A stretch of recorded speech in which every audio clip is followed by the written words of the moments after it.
Señoras y señores, bienvenidos, buenas noches, gracias por acompañarnos. Esto es al cierre del día de la jornada, los temas relevantes y trascendentes para el debate y el análisis. Muy buenas noches. Ana María Salazar. Leonardo, gracias por estar aquí, don Enrique. ¿Cómo estás, Enrique? ¿Qué tal? Muy buenas noches. La semana de Trump, oiga usted, y mire que estuvo activa en muy distintos frentes y esta vez México no jugó en esa cancha, lo cual es una buena noticia. Uno, su confrontación aquí con los señores del fútbol americano profesional, esto que ve usted en pantalla, esta protesta de los jugadores profesionales de la NFL que escuchan el himno con una rodilla en tierra y que provocó pues estas respuestas brutales. Insultos incluso del presidente de los Estados Unidos en un discurso ahí en Alabama. Muy fuerte este tema que ha ocupado pues buena parte de los encabezados en la prensa estadounidense a lo largo de la semana. Bueno, ese es uno. Pero ahora vámonos al Congreso o al tema, a temas mucho más serios que tienen que ver con la reforma fiscal. Él mandó una reforma fiscal al Congreso de los Estados Unidos, ambiciosa, que pretende reducir, fíjese usted, una gran contradicción, ¿no, Ana María? Este hombre que dijo que iba a ayudar a la clase trabajadora y a que no perdieran empleos y a que ganaran mejor, y le quiere quitar el impuesto a las empresas, a los millonarios, a los multimillonarios, de niveles que van desde el 35 al 20%, es decir, no un porcentaje menor. En el Congreso también, las imágenes que usted sigue viendo son del fútbol americano, pero en el Congreso también el fracaso, no sé, es el tercero, no sé cuál sea, de echar para abajo el Obamacare.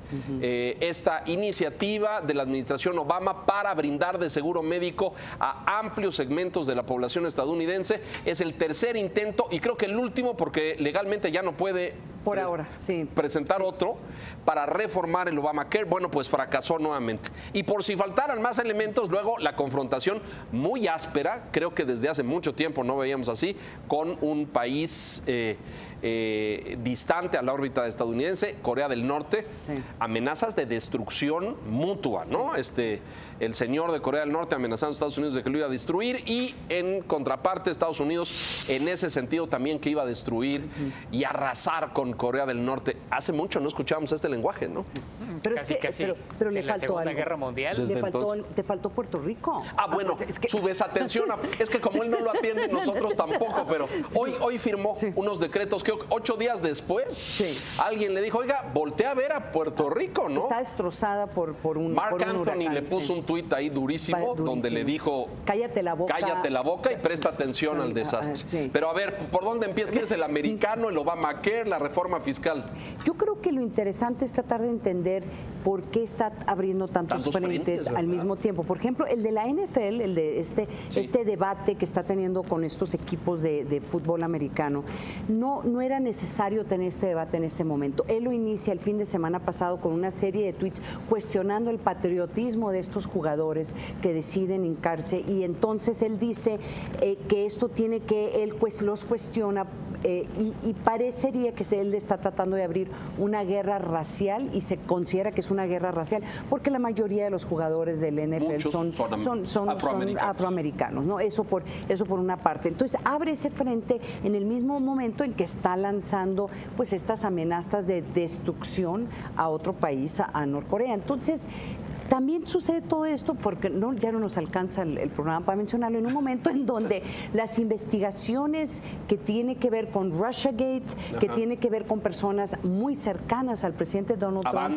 avanzan y en una forma muy rápida en donde se piensa que podría haber ya acusaciones serias en contra del exdirector de la campaña y eso implicaría que el exdirector de la campaña tiene que decidir o enfrentar un proceso penal o cooperar con el FBI en contra de de la Casa Blanca o posibles personas cercanas al presidente que se hayan coordinado con los rusos. Entonces, ¿qué es lo que está pasando? Uno, sospechamos que a lo mejor está creando todo este ruido. Una cortina de humo para distraer atención. Para distraer atención, sí. Por eso el asunto con los futbolistas, tal vez. Yo renuncio a entender por qué me parece. Enrique, no me hagas eso. Coincide todo claro, esto. claro. Sí. Yo creo que es el azar. Sí, ¿tú crees? El destino. Yo hablaría de la reforma fiscal, de la propuesta fiscal. Sí. Y me parece que intenta meter un gol.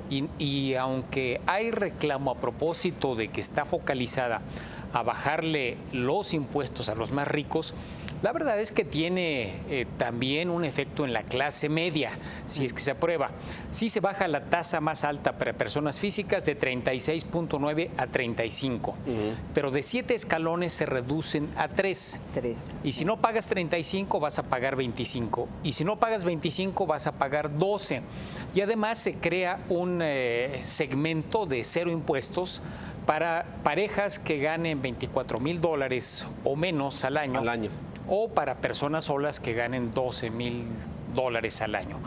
El impuesto a las empresas baja de 35 a 20 y hay una parte muy interesante para México, que es la exención impositiva para la repatriación de dividendos, que le puede pegar a las filiales de las empresas norteamericanas, a Ford, a General Motors, puede hacer que se vean tentadas a no reinvertir sus recursos en México, sino a llevarlos a Estados Unidos. Entonces, sí tiene muchas aristas y muchas implicaciones y no veo es decir, hay posibilidades de que avance.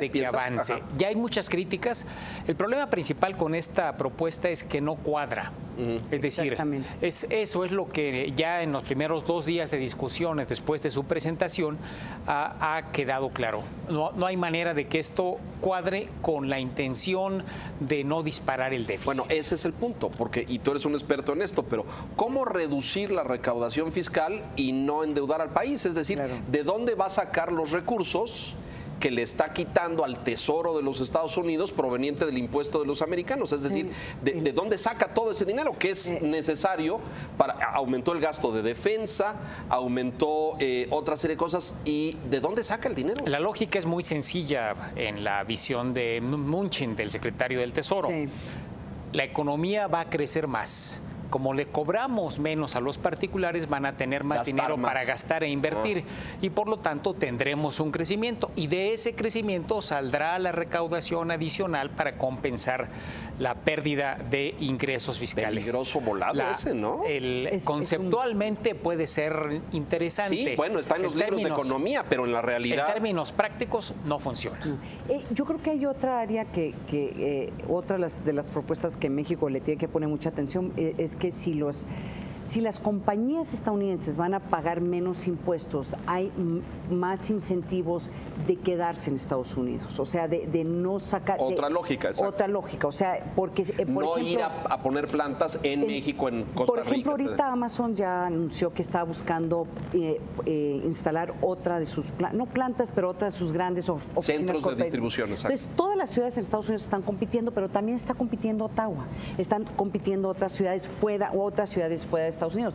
¿Por qué? Pues yo me imagino que Amazon, por ejemplo, va a esperar a ver cómo sale... Se pone la tabla. La tabla, porque a lo mejor les conviene simple y llanamente quedarse en Estados Unidos. Entonces, con esta lógica podría pensarse que otras empresas estarían más dispuestos a dejar sus oficinas corporativas, por ejemplo, en Estados Unidos, que sacarlos. ¿Perciben ustedes, tú dices, hay viabilidad? Generalmente cuando llega una iniciativa de estas al Congreso, por lo pronto a la Cámara de Representantes, va de más, va inflada para que a la hora del debate haya puntos de ajuste y de negociación.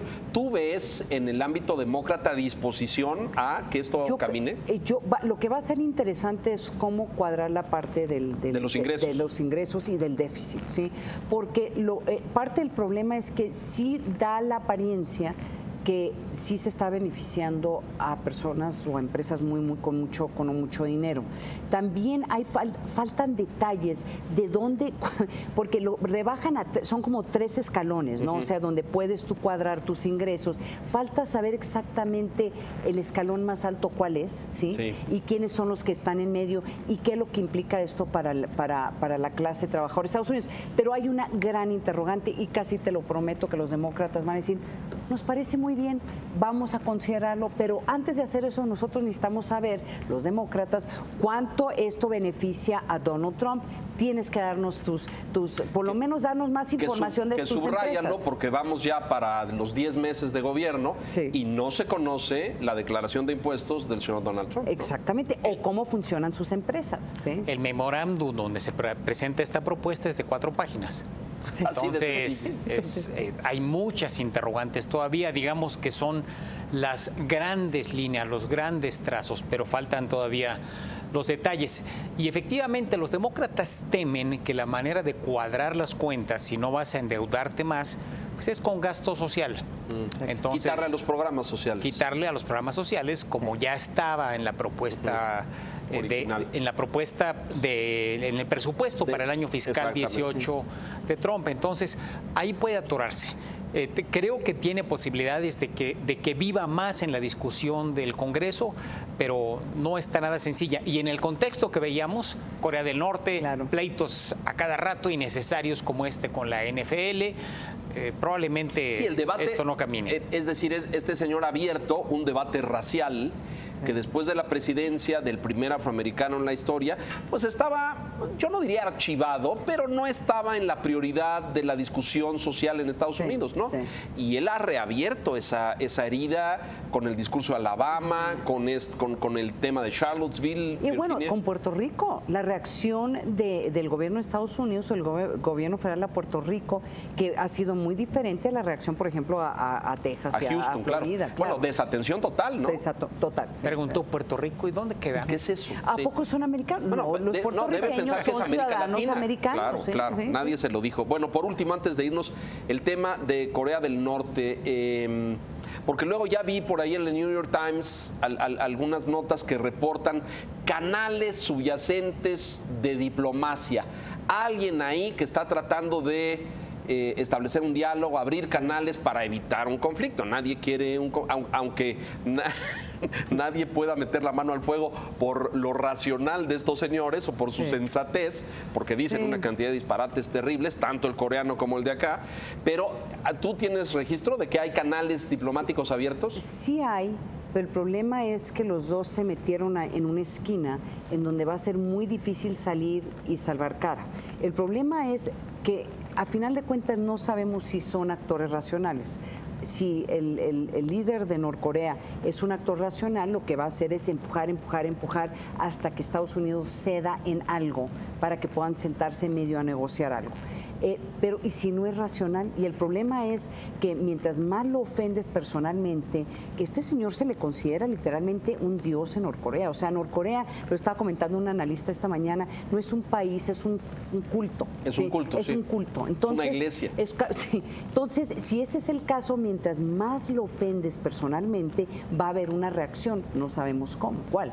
Sí, entonces, el problema es que creo que sí hay, obviamente, yo creo que en otros países y también dentro del mismo gobierno de Estados Unidos tratando de tocar puertas a ver quién pudiera medio tener conversaciones. Esta percepción que tenemos en Occidente de que Pekín jala la correa y Corea del Norte le baja el discurso, ¿es real o es una percepción equivocada? Pues parte del problema yo creo que no sabemos. Si tiene el control o no lo tiene. No sabemos, pero en este momento los intereses de los chinos no es que caiga este gobierno. El interés de los chinos no es que vaya a haber una crisis humanitaria en Norcorea que podría desbordarse a sus fronteras. En migración, entonces, ahorita los chinos también, que no tienen la mejor relación con Estados Unidos, tampoco le van a estar haciendo los favores. Entonces los chinos van a usar hacer el trabajo para negociar sus intereses con Estados Unidos y a ver en qué los apoyan.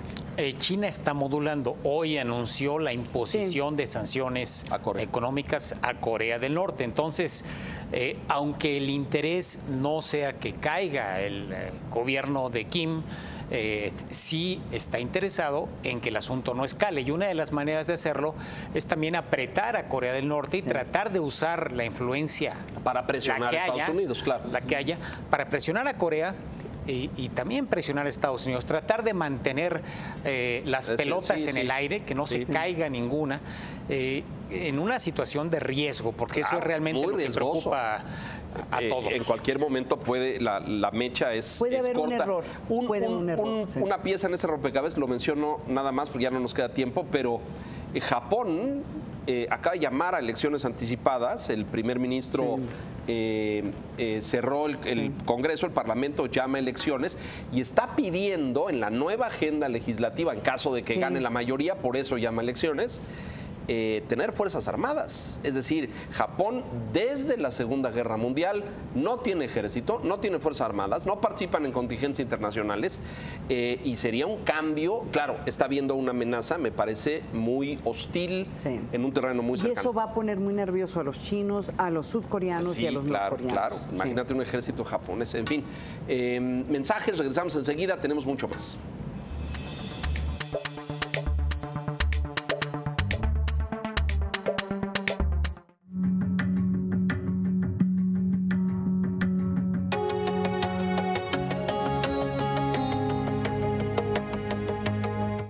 Un programa que nos da los puntos clave y el análisis para entender el comportamiento de los mercados. What Did You Miss? Lunes a viernes, 2:30 del día. Porque reconoces lo importante, el financiero Bloomberg. ¿Cómo acabaron los mercados financieros y cómo arrancó el mercado político? Un noticiero que da seguimiento a la información que marca la agenda en México. Entre Mercados, con Lucero Álvarez. Lunes a viernes, 5 de la tarde. Porque reconoces lo importante, el financiero Bloomberg.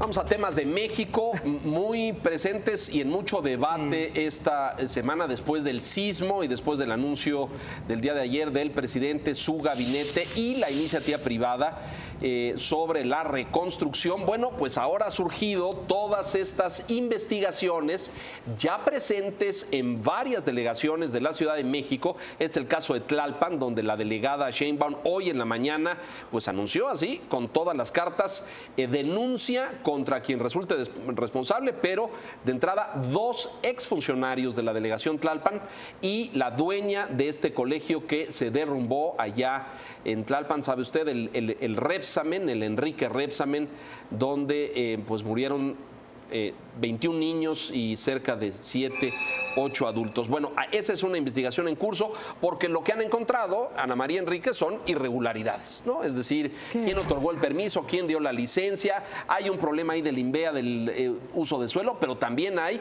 pues, una construcción por encima del edificio educativo que nadie supervisó. Pagaron una multa y la obra continuó.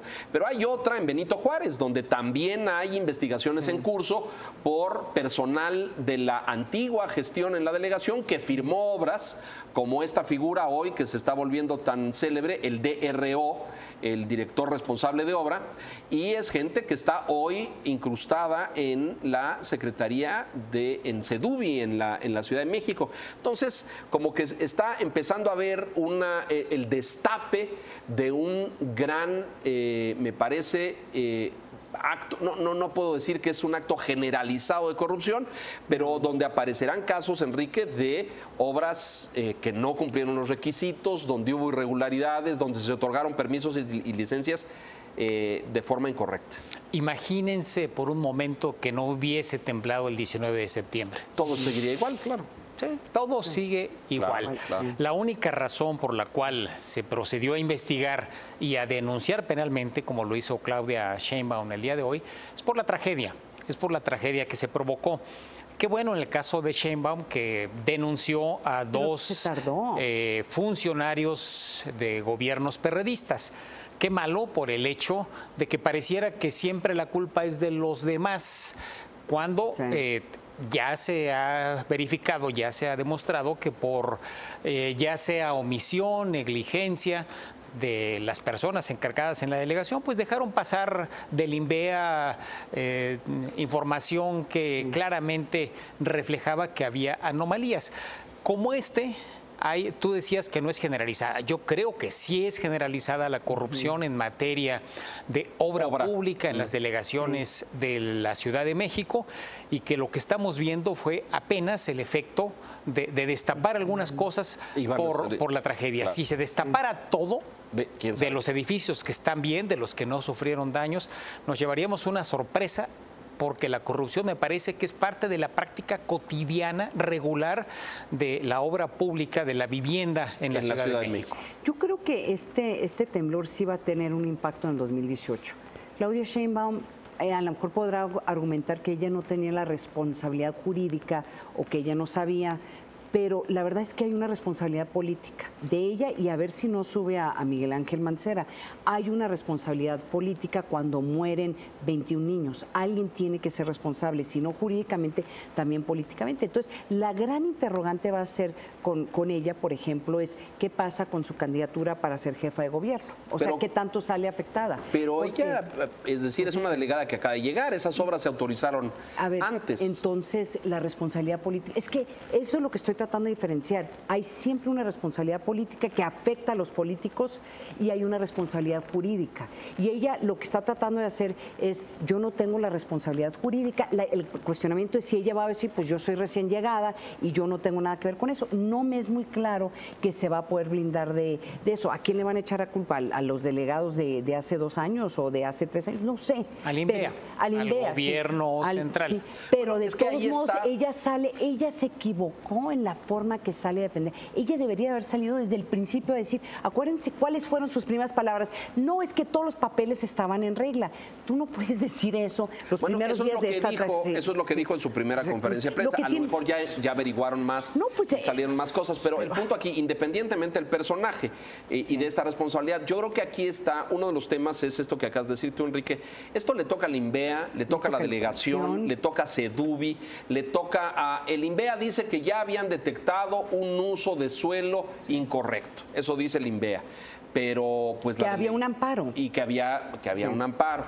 Sí. Y luego dicen que en 1983 el original permiso de uso de suelo en ese predio era departamentos y escuela, jardín de niños. Sí. Y aquí entramos al Triángulo de las Bermudas, que yo creo que es lo que dice Enrique, tiene razón.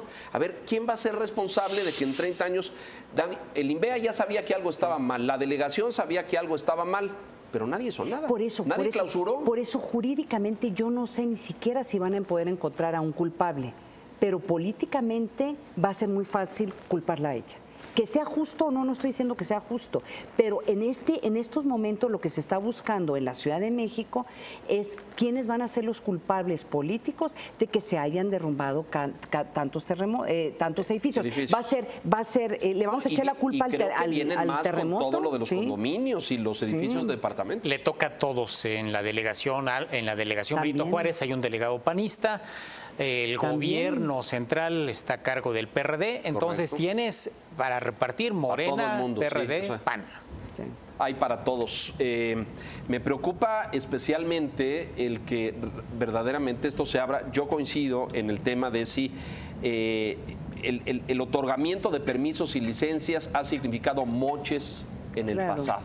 Y todo el mundo, cuando vas y preguntas, prácticamente todo el mundo te dice que sí. Un constructor va a construir, tiene el predio, tiene los papeles, pero en la delegación hay que dar una comisión, un porcentaje para que los permisos se aceleren, puedas construir rápido, no se detenga nada. Y eso parece que es parte de la cultura cotidiana en la Ciudad de México. Es práctica consuetudinaria, pero además la mayor parte de los constructores te dicen, no lo declaran porque siguen en operaciones, pero te dicen La corrupción está peor que nunca, a nivel delegacional y a nivel del gobierno central, por las instancias como Seduvi. Entonces, es práctica desde hace muchos años, pero además se ha incrementado. Grave, ¿no? Vamos a ver qué tanto destapa esto. Mensajes y regresamos a conclusiones. Volvemos.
Tiempo, pero pronóstico de esto, ¿tú crees que llegue incluso al jefe de gobierno y sus aspiraciones de candidatura y todo sí, eso? Yo sí creo que va a haber un impacto político, no sé si jurídico, porque como lo dice Enrique, todo mundo podría estar, hay demasiadas personas, instituciones que podrían estar embarrados, porque además esto ha sucedido desde hace décadas en la Ciudad de México, pero sí creo que va a haber responsables políticos. El tema es quiénes van a ser esas personas, qué tan alto va a llegar y qué impacto podría tener en el 2018. Yo sí creo que va a tener un efecto. Yo no sé cuánto, y habrá que medirlo, porque ya hemos visto en el pasado, particularmente en personajes como Claudia Sheinbaum o los cercanos a López Obrador, que llegan los escándalos y no los tocan. Se resbala. El reclamo, me quieren hacer perjudicar, víctima, es la mafia del poder, es una campaña orquestada.